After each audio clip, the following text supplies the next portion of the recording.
What's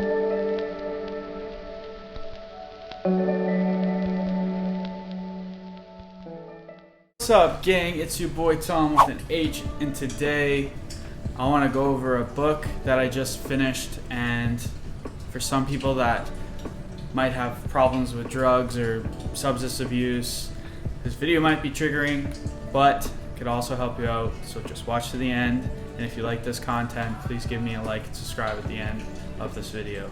So let's get into it. Yes, I have got a haircut. I was cutting my hair like I always do, and I realized I started cutting a little too far into my line, and yeah, boy, messed up. I'm just gonna let it grow out, you know, start over again, kind of. But honestly, it's kind of a look on me, but whatever. I want to talk about The Fifth Vital. Obviously, you've probably seen this in the title, obviously in the thumbnail too. But yeah, this is a really good book, guys. I really encourage you to read this and check it out. Yeah, so by the end of this book, I shedded a tear a little bit, but it's a really good book. This book kind of hits home with me, so I really resonated with this book. And yeah, it's basically just, you know, Mike Majlak's story of how he came where he is today. So it's very inspiring. I truly, really personally liked it. Let me tell you guys, like, that, you guys read this book, like, it's crazy, some of the crap he went through. Just reading it alone was kind of wild. Like, this guy's been through the worst in times, and it's crazy to see where he is now today. For most of you, or little of you, that don't know who Mike Majlak is, he is the co-host of Impulsive with Logan Paul's podcast. So yeah, he came out with a book about a year ago, and yeah, it's really good, guys. Like I said, like, if you guys are struggling with drug abuse or whatever you're going through in life, give this book a read. It will open up your eyes to your life. Personally, I don't struggle with any of that stuff personally, because, you know, I'm smart enough to stay away from it. But if you are a person in need, give this book a look, and it might change your life. What he said in the book is, what really hit me was when he said, breathe, you will get over this. That was one of the biggest things that I really liked about it, because while he was talking in the book, he talks about overcoming his drug use and stuff like that. So I don't want to spoil too much of the book. No, guys, you aren't alone. So if you are that person struggling, don't worry. There's a way out. Things will get better. You just gotta bite the bullet.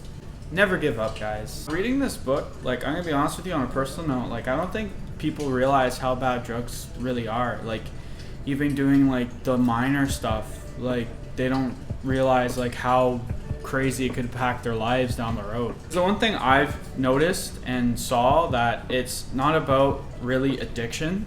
Addiction comes, like, the last thing.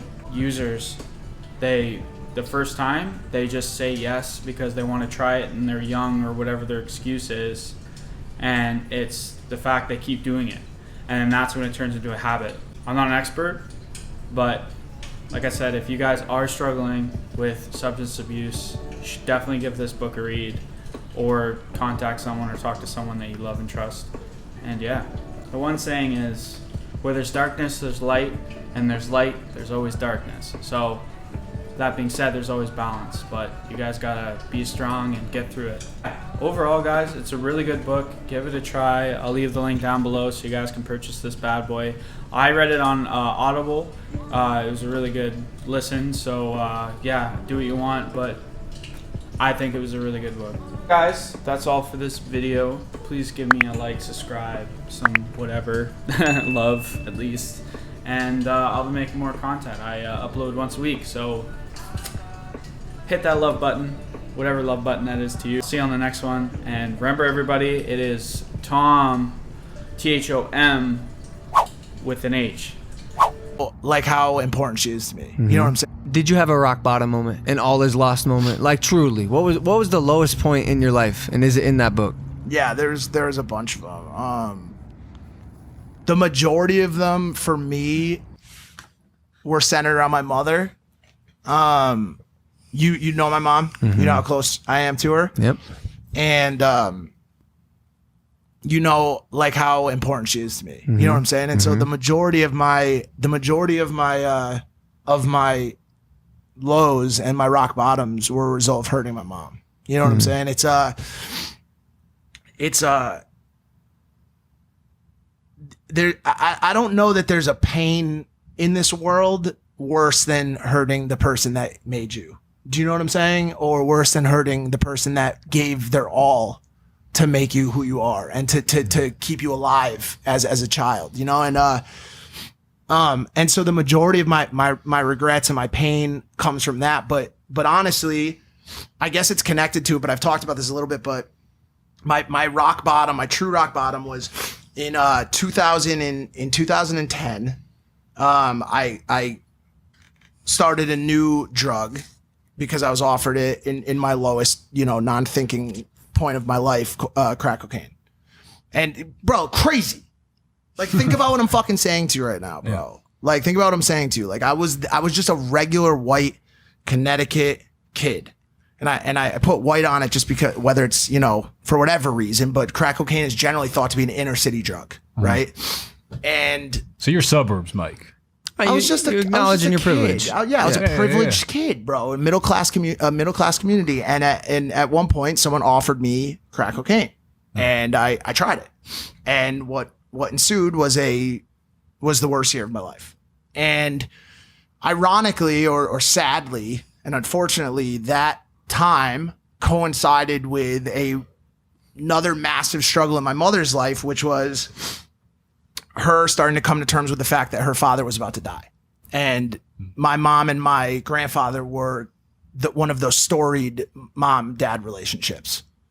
My grandfather fought in Okinawa, survived World War II, survived the Great Depression, was a warrior, and provided against all odds for my family, for my mom and her brother, so much.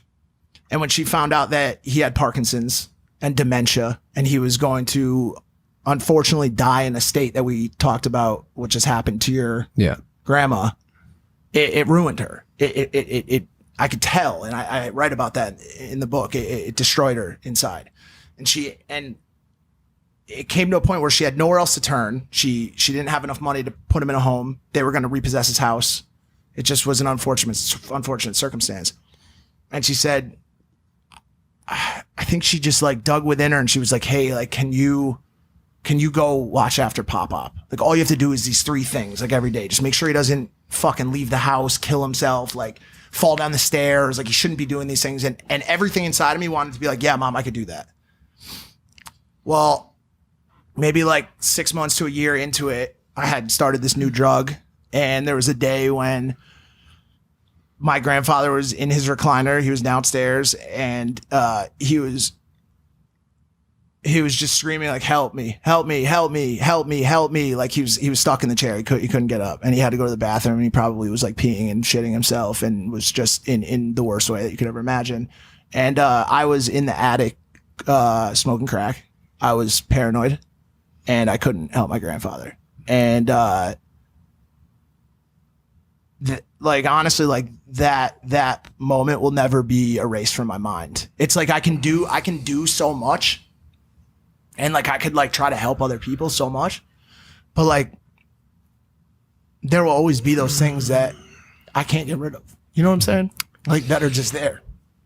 And so that was definitely my lowest point, for sure. Did you know it was a low point then? Or did you just keep going on doing what you were doing? No, I knew I was in trouble. I think at that point, it's just wild to imagine, but like, for people that get into that kind of place in their life, there comes a point where you accept the fact that you're finished. You're messed up. No, you're done. It's over. It's over. I was going to go out as Mike Majlak, the heroin addict. That was my life. I was 25 years old, and I had accepted, and so had my mother. My mother had accepted that fact. Even when she had me move into her father's house, she was at peace